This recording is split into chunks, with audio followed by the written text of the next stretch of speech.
Good morning. കർത്താവിൻ്റെ നാമം വാഴ്ത്തപ്പെടുമാറാകട്ടെ. അപ്പോൾ നമ്മൾ ഹീബ്രൂസ് ചാപ്റ്റർ 4 വേഴ്സ് 12 വായിച്ചത്. It is living and powerful and sharper than any two-edged sword, piercing even to the division of soul and spirit. ആ സോളിനെയും സ്പിരിറ്റിനെയും divide ചെയ്യുന്നവരെ ചെയ്യും എന്ന് പറഞ്ഞാൽ, ഞാൻ പറഞ്ഞത് കള്ളനോട്ട് നമ്മൾ 100 കോടി രൂപയായിട്ട് ബാങ്കിൽ ചെയ്യുന്നു, അവർ ആ മെഷീനിൽ കൂടെ വിട്ടു, അത് ഡിവൈഡ് ചെയ്തു. കള്ളനോട്ട് ഏതാ നല്ല നോട്ട് ഏതാ, അത് ആ മെഷീൻ്റെ ജോലി ഡിവൈഡ് ചെയ്യും. ഇപ്പം നമുക്ക് തിരിച്ചറിയാം 5 lakhs മാത്രമേ ഉള്ളൂ നല്ലത്, ബാക്കി മുഴുവൻ കള്ളനോട്ട്. അതുവരെ തിരിച്ചറിയത്തില്ല എന്ന് പറഞ്ഞതുപോലെ ഞാൻ പറഞ്ഞിരുന്നു, സോളിൻ്റെ ഫ്രൂട്ടും സ്പിരിറ്റിൻ്റെ ഫ്രൂട്ടും അല്ലെങ്കിൽ ആത്മാവിൻ്റെ ഫലവും ഈ ദേഹിയുടെ ഫലവും ജഡത്തിൻ്റെ പ്രവൃത്തി എന്ന് പറഞ്ഞാൽ ഗലാസ്യരേഖ വേറെ ഉണ്ട് കേട്ടോ, അതല്ല ഇനി പറയുന്നത്. ഇത് കോപം, ക്രോധം, വെറുപ്പ്, വിദ്വേഷം എന്നൊക്കെ പറഞ്ഞിട്ട് അത് ജഡത്തിൻ്റെ പ്രവൃത്തികൾ. ഞാനീ പറയുന്നത് ദേഹിയുടെ പ്രവൃത്തികളാണ്. അപ്പോൾ ദേഹിയുടെ പ്രവൃത്തികളും ദേഹിയുടെ ഫ്രൂട്ടും സ്പിരിറ്റിൻ്റെ ഫ്രൂട്ടും ഏതാണ്ട് ഒരുപോലെ ഇരിക്കും, കണ്ടറിയത്തില്ല. കള്ളനോട്ടും നല്ല കള്ളനോട്ടും ഒറിജിനൽ നോട്ടും പോലെ ഒന്നിച്ചിങ്ങനെ കൂടിക്കഴിഞ്ഞിരിക്കും എന്ന് പറയുന്നത്. നമ്മൾ ചെയ്യുന്ന ഒത്തിരി നല്ല പ്രവർത്തികൾ സോളിഷ് നമ്മളറിയില്ല, നമ്മളൊക്കെ സ്പിരിച്വലാണ്. നമ്മുടെ ഫാസ്റ്റിങ് പലപ്പോഴും സോളിഷ്. ഞാൻ പണ്ട് ആദ്യ സമയത്തൊക്കെ ഫാസ്റ്റ് ചെയ്യും, എല്ലാ ഫ്രൈഡേയും ഞാൻ ഫാസ്റ്റ് ചെയ്യും. അങ്ങനെ ഒരു ബോധ്യം തന്നു, എല്ലാ ഫ്രൈഡേയും ഫാസ്റ്റ് ചെയ്യും. ആദ്യമൊക്കെ കുഴപ്പമില്ല, കാരണം പിന്നെ കുറേ ആൾ കഴിഞ്ഞപ്പോഴത്തേക്കും ഇതൊരു ആചാരമായിട്ട് മാറും, റിച്വലായിട്ട് മാറും. വെള്ളിയാഴ്ച രാവിലെ ഫാസ്റ്റ് ചെയ്യും, വെള്ളിയാഴ്ച വൈകിട്ട് എന്നിട്ട് തന്നെ ചെയ്യുന്നറിയോ, ഓഫീസിൽ പോയിട്ട് അവിടെ എൻ്റെ ഫ്രണ്ട് ഉണ്ടായിരുന്നു, ക്ലോസ് ഫ്രണ്ട്. ഞങ്ങൾ രണ്ടുകൂടെ ഒന്നിച്ച് പോയിട്ട് ഇവിടെ അടുത്ത് ടൗണിൽ നല്ലൊരു കടയുണ്ടായിരുന്നു, നല്ലൊരു ഹോട്ടലുണ്ടായിരുന്നു. അവിടെ നല്ല കപ്പക്കറിയുണ്ട്, കപ്പയും എല്ലുകറിയും. ഇപ്പോൾ ഫാസ്റ്റ് ചെയ്യുമ്പോൾ ഉള്ള ഏറ്റവും വലിയ നമ്മുടെ ലക്ഷ്യം നല്ല വിശന്ന് പോയിട്ട് വയറ് നിറച്ച് കപ്പയും എല്ലുകറിയും അടിക്കും. ഞാൻ സ്പിരിച്വലാണ്, സോളിഷാണ് പറയാം. ഇതിലും വലിയൊരു എക്സാമ്പിൾ പറയാം, അത് സോളിഷ്. കാരണം എനിക്കവിടെ ആ ആത്മീയമായിട്ട് ഞാനൊരു ചടങ്ങ് ചെയ്യുന്നു, പക്ഷേ തിരിച്ചറിയാൻ ഞാൻ വൈകി.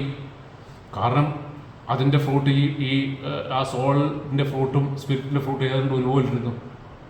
ഒത്തിരി ദിവസം നല്ല വിധമാർ ഫാസ്റ്റ് ചെയ്യുന്നുണ്ട്, ഞാനും ഫാസ്റ്റ് ചെയ്യുന്നു. അവർ ചെയ്യുന്നത് ആത്മാവിൻ്റെ പ്രേരണയനുസരിച്ചും അല്ലെങ്കിൽ ആത്മീയമായിട്ടുള്ള വളർച്ചയ്ക്ക് വേണ്ടിയിട്ടാണ്. ഞാനിത് ചെയ്യുന്നുണ്ട്, പ്രവൃത്തി ചെയ്യുമാണ്, പക്ഷെ എൻ്റെ ഉദ്ദേശങ്ങൾ വേറെ. എനിക്കൊരു മാനസാന്തരം ഉണ്ടാകുന്നില്ല, ഒരു സ്പിരിച്വൽ ഗ്രോത്ത് ഉണ്ടാകുന്നില്ല. എനിക്കുണ്ടാകുന്ന ഒരു കാര്യം വയറ് നിറച്ച് കപ്പയും നല്ല എല്ലുകറി. കുറേ വർഷം കഴിഞ്ഞപ്പം കർത്താവ് ഒരു ഏതാണ്ടൊരു ബോധമൊക്കെ വന്നപ്പോൾ പരിശുദ്ധ പറഞ്ഞ് ഈ പരിപാടിയൊക്കെ നിർത്തിയേക്കാത്ത. അപ്പോൾ ആദ്യം ഫാസ്റ്റിങ് നിർത്താനും ജഡമോ പക്കാ സോളിഷ. പക്ഷെ ഒരു തിരിച്ചറിവ് വന്നു, ഞാനതങ്ങ് നിർത്തിയേക്കാം. ഫാസ്റ്റ് ചെയ്യലെന്നല്ല, ഇപ്പോൾ ഹോളി സ്പിരിറ്റ് ലീഡ് ചെയ്യുമ്പോൾ ചെയ്യും. അപ്പോൾ ദൈവവചനം നമ്മുടെ ഉള്ളിൽ, നമ്മൾ ദൈവവചനം വായിക്കണം. ദൈവവചനം കൂടാതെ നമുക്ക് മുമ്പോട്ട് പോകാം. ഞാൻ 2 കാര്യം പറയും. നമ്മളൊരു വീണ്ടും ജന്മം പ്രാപിച്ച ഒരു ദൈവത്തിൽ ഒരു പുതിയ നിയമ വിശ്വാസിയാണെങ്കിൽ ദൈവവചനവും പരിശുദ്ധാത്മാവും നമ്മുടെ ഉള്ളിൽ ആദ്യം വരും. അതിനുശേഷം ദൈവവചനത്തിനോട് നമുക്കൊരു ആഗ്രഹം തരും, ഒരു വെളിച്ചം തരും. ദൈവവചനം പരിശുദ്ധാത്മാവിൻ്റെ സഹായത്തോടെ നമ്മൾ അത് ഭക്ഷിക്കാൻ, വെറുതെ വായിച്ചു പോലും ഭക്ഷിക്കുക. കാരണം നമ്മുടെ അകത്തെ മനുഷ്യൻ്റെ ഫൂഡാണ്. വീണ്ടും ജന്മം പ്രാപിച്ച അകത്തെ മനുഷ്യൻ വളരുന്നത് ഈ ആത്മീയമായിട്ടുള്ള പാല് കുടിച്ചിട്ട്. അപ്പോൾ ദൈവവചനം പരിശുദ്ധാത്മാവിൻ്റെ സഹായത്തോടെ നമ്മൾ ഭക്ഷിച്ചിട്ട് പരിശുദ്ധാത്മാവിനെ അനുവദിക്കുകയാണെങ്കിൽ ഈ ദൈവവചനം അകത്ത് ചെന്നിട്ട് നല്ലതേതാ മോശമേതാ, അല്ലെങ്കിൽ കള്ളനോട്ട് ഏതാ ഒറിജിനൽ നോട്ട് ഏതാ അല്ലെങ്കിൽ സ്പിരിച്വൽ ഏതാ സോളിഷ് ഏതാ, നമ്മുടെ ഓരോ പ്രവൃത്തിയും നമ്മുടെ ഓരോ ആറ്റിറ്റ്യൂഡും നമ്മൾ കാണിക്കുന്ന ആത്മീയമാണെന്ന് പറഞ്ഞിട്ട് കാണിക്കുന്ന ഓരോ പ്രവൃത്തിയെയും വേർതിരിച്ച് കാണിച്ചു. അതാ up to the piercing even to the division of soul and spirit, അല്ലെങ്കിൽ സോളിഷ് ആൻഡ് സ്പിരിച്വൽ. നമ്മുടെ ചിന്തകൾ പലപ്പോഴും നമ്മൾ ഓർക്കും ദൈവികമാണ്. നമ്മൾ പല കാര്യങ്ങളും പ്ലാൻ ചെയ്യും, പ്രോഗ്രാംസ്. എന്താ ഇന്നടുത്തൊരു പ്രോഗ്രാം, നമുക്ക് യൂത്തിന് വേണ്ടിയൊരു മീറ്റിംഗ് നടത്തിക്കളയാം. ഉടനെ അടുത്ത് ആരെയൊക്കെ വിളിക്കുന്നു, ഇന്നിപ്പോൾ ലോ പ്രശസ്തരായ യൂത്തിൻ്റെ ഇടയിൽ വളരെ ശക്തമായിട്ട് പ്രവർത്തിക്കുന്ന ടീമുണ്ട്, അവരെ തന്നെ വിളിച്ചേക്കാം. ഞാനൊരു എക്സാമ്പിൾ പറഞ്ഞു കേട്ടോ. അത് നമ്മളെ കൂടി നമ്മൾ സോളിഷായിട്ടുള്ള ആൾക്കാരും സ്പിരിച്വൽ ആയിട്ടുള്ള ആൾക്കാരും നമ്മൾ വലിയ വ്യത്യാസം പറയും. സോളിഷായിട്ടുള്ള ആൾക്കാർ എങ്ങനെയാണെന്ന് ചോദിച്ചു കഴിഞ്ഞാൽ അവർ കുറേ പേര് കൂടി ആലോചിച്ച് തീരുമാനിക്കും. മനുഷ്യർ അങ്ങോട്ടും ഇങ്ങോട്ടും ആലോചിച്ച് ചോദിക്കും, ആരാളുള്ളത് അപ്പോൾ ഒരാൾ പറയും ഇന്ന ആളെ വിളിക്കും, പിന്നെ വേറെ ആളെ ഇന്ന നമുക്ക് അവിടെ നിന്ന് കിട്ടും, ബോംബെയിൽ നിന്ന് കിട്ടുക അല്ലെങ്കിൽ ഡൽഹിയിൽ നിന്ന് കിട്ടുക. അപ്പോൾ ഇതെല്ലാം ഇവരുടെ ബുദ്ധികളും ഉണ്ടല്ലോ. അപ്പോൾ ഈ സ്പിരിച്വൽ ലീഡർ സോളിഷ് ആണെങ്കിൽ അദ്ദേഹം പറയും, അവരാണ് ഇപ്പോൾ കൂടുതൽ ഇതായിട്ടിരിക്കുന്നത്, യൂട്യൂബിൽ നോക്കിയാൽ മതി കാണാം. അപ്പോൾ യൂട്യൂബ് എടുത്ത് നോക്കും, ശരിയാണ്, അടിപൊളി, എന്നാൽ പിന്നെ ഇവരെ ഫിക്സ് ചെയ്തേക്കാം. പരിശുദ്ധാത്മാവിൻ്റെ അവിടെ റോളൊന്നുമില്ല. പക്ഷെ നമ്മൾ നടത്തുന്നത് എന്താ? നമ്മൾ നടത്തുന്ന ഒരു ആത്മീയ പ്രോഗ്രാം.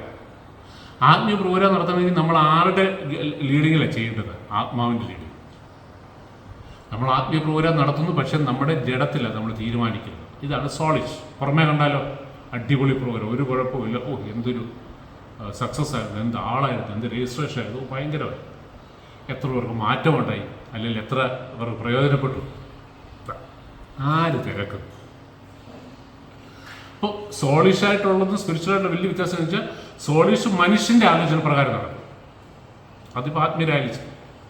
സ്പിരിച്വൽ എങ്ങനെയാണെന്ന് വെച്ചാൽ മനുഷ്യനോട് ആലോചന ചോദിക്കലൊന്നുമില്ല, പക്ഷേ കർത്താവിൻ്റെ ഇഷ്ടം, ഫൈനൽ ഡിസിഷൻ കർത്താവിൻ്റെ.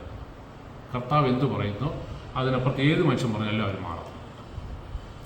എൻ്റെ തീരുമാനം എന്ന് പറഞ്ഞാൽ ഞാൻ ചില ഈ മേജർ ഡിസിഷൻസ് ഒക്കെ എടുക്കുമ്പോൾ ഞാൻ പലരോട് അഭിപ്രായം, കാരണം അതിനെക്കുറിച്ച് ആ ഫീൽഡിലുള്ള ഇപ്പോൾ ഒരു വാഹനം മേടിക്കുക, അതുമായിട്ട് അറിയാവുന്ന കുറേ ഫ്രണ്ട്സ് ഞാൻ അവരോടെല്ലാം ഞാൻ അഭിപ്രായം ചെയ്യും. കാരണം എനിക്കൊരു കൂടുതൽ ഞാൻ എന്നെ തന്നെ അപ്ഗ്രേഡ് ചെയ്യും.